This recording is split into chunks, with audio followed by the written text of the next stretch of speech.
चलिए देखिए, हम लोग यहाँ पर ही पढ़े हैं पार्श्विक विस्थापन। तो पार्श्विक विस्थापन बहुत ही आसान क्वेश्चन होता है, ठीक है। पार्श्विक विस्थापन का मतलब होता है कि आपतित किरण और निर्गत किरण के बीच की लांबिक दूरी को हम लोग बोलते हैं पार्श्विक विस्थापन, ठीक है। देखिए यहाँ पर ही एक बर्फ की सिल्ली है।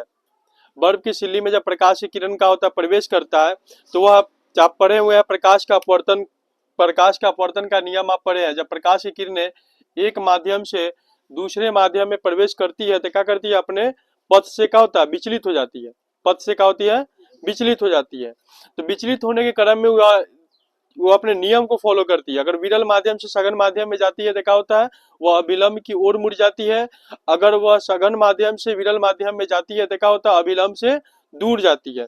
तो यहाँ पर हम लोग देखें, ये विरल माध्यम है क्योंकि वायु से अब कहाँ जा रहा है, किसमें जा रहा है, ये जा रहा है आपका बर्फ की सिल्ली में। तो चूंकि बाहर आपका विरल है, अंदर आपका क्या है, सघन है। तो जब यहाँ का हुआ विरल से सघन में प्रवेश किया तो क्या हुआ, यहाँ पर ये देखिए सीधे यहाँ पर जाना इसको इस तरह से चाहिए था, लेकिन उस तरह से न जा करके क्या हुआ, नीचे की तरफ मुड़ गया। फिर यहाँ आया, तो यहाँ आने के बाद में इसको जाना था, इसी चल जाना चाहिए था, लेकिन वह फिर उस तरह से नहीं जाएगी। काहे, क्योंकि यहाँ पर फिर क्या होता है, ये सघन माध्यम हो गया। जब सघन से विरल में प्रवेश करता है प्रकाश की किरण, तो वह क्या करता है, जब सघन से विरल में प्रवेश करता है तो वह फिर क्या होता है, अभिलंब से दूर भागता है। तो अभिलंब से देखिए पड़ी, अभिलंब यहाँ पर डालेंगे तो इस तरह से अभिलंब का, तो वह उस तरह से ना होकर के क्या हुआ, इधर से चल गया। तब हम इसको थोड़ा सा बड़ा कर देंगे, इधर बड़ा कर देंगे, इसके बीच जो दूरी दिख रहा है इसी दूरी को हम लोग बोलते हैं पार्श्विक विस्थापन, ठीक है। आगे हम लोग का है अपवर्तनांक क्या है।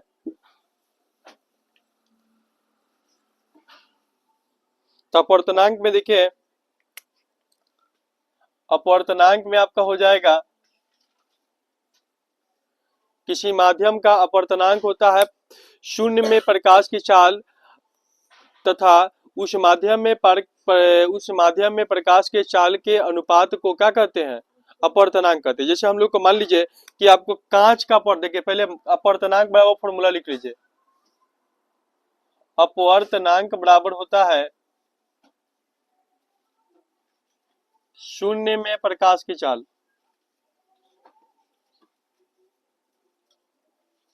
शून्य में प्रकाश की चाल बटा उस माध्यम में प्रकाश की चाल।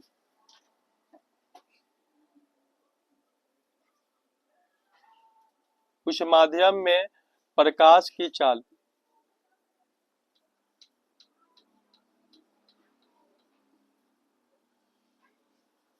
शून्य में प्रकाश की चाल को हम लोग सी बोलते हैं और उस माध्यम में प्रकाश की चाल को हम लोग बोलते हैं सीएम, ठीक है। अब अगर हम लोग को निकालना चाह रहे हैं, जैसे आप किसी का भी अपवर्तनांक अगर निकालना चाहते हैं आप, तो फिर यहाँ पर ही फॉर्मूला लगाना होगा। जैसे देखिए हम लोग क्या बोलते हैं, जैसे देखिएगा यहाँ पर हम लोग को अब निकालना है कांच का अपवर्तनांक।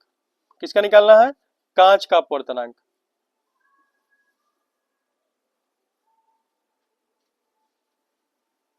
कांच का अपवर्तनांक बराबर, तो कांच का अपवर्तनांक बराबर फॉर्मूला होता है, फॉर्मूला देखिए अपवर्तनांक, देखिए कांच छोड़िए आप समझिए, अपवर्तनांक बराबर फॉर्मूला लिखे हैं शून्य में प्रकाश की चाल।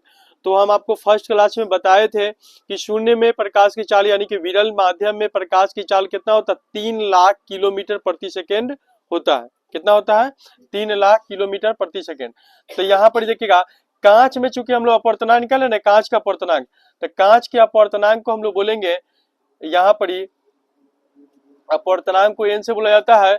और चूंकि यहाँ पर ही क्या हो जाएगा, कांच है ना, तो कांच को हम लोग कैसे से बोलते हैं, जी से, तो क्या हो जाएगा, एन जी। क्या हो जाएगा, एन जी हो जाएगा, ठीक है। उसके बाद में बराबर क्या हो जाएगा, सी, ठीक है, सी बटा सी डब्ल्यू, यहाँ पर ही सी डब्ल्यू हो जाएगा, ठीक है। उतना समझ रहे हैं। यहाँ पर ही देखिए शून्य में प्रकाश की चाल लेंगे, 3 लाख किलोमीटर प्रति सेकेंड होता है।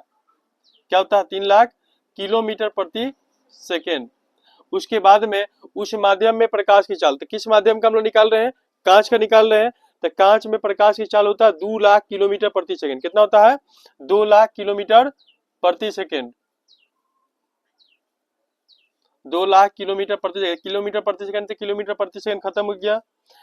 5 जीरो से 5 जीरो खत्म हो गया, 2 से काटेंगे 3 को तो क्या हो जाएगा 1.5, तो क्या हो जाएगा 1.5, इसका क्या हो जाएगा अपवर्तनांक हो जाएगा, क्या हो जाएगा 1.5 अपवर्तनांक। आप समझिएगा, एक से जितना ज्यादा होगा ना, एक से जितना ज्यादा होगा उसका चमक उससे अधिक माने उतना ही ज्यादा होगा। जैसे समझिएगा, एक से जितना ज्यादा होगा, समझिए एक है ना, एक से अगर कम रहेगा तो उसका अपवर्तनांक माने उसका जो चमक होगा बहुत कम माना जाएगा, और जितने ज्यादा होते जाएगा ना उसका अपवर्तनांक उतना ही अधिक होते जाएगा। आप समझिएगा, फिर हम लोग को अगर निकालना पड़ जाएगा पानी का अपवर्तनांक, पानी भी चमकता है ना, तो पानी का भी अपवर्तनांक होगा।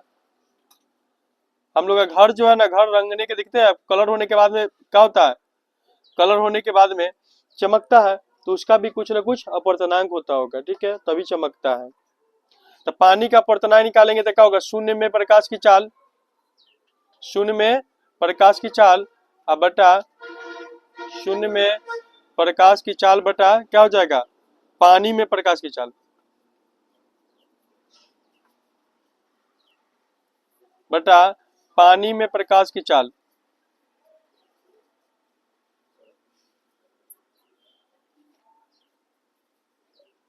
शून्य में प्रकाश की चाल कितना होता है 3 लाख किलोमीटर प्रति सेकेंड, और पानी में प्रकाश की चाल कितना होता है 2,25,000 किलोमीटर प्रति सेकेंड। किलोमीटर से किलोमीटर प्रति सेकेंड खत्म हो जाएगा, 3 जीरो से 3 जीरो खत्म। अब काटेंगे हम लोग 25 से, तो 25 चौका 100, 4 तिहाई 12, कितना मरते कटेगा 312 मरतबे। अब 25 नामा 225, 3 तिहाई 9, 3 चौका 12, कितना आ गया 4/3, काट दीजिए, एक हो जाएगा, दशमलव एक बचेगा, दशमलव बैठेगा, जीरो हो जाएगा, 3 तिहाई 9 मान 3 3 आपको आते रहेगा, ये आपका हो गया अपवर्तनांक। समझ रहे हैं, चलिए नोट करिए।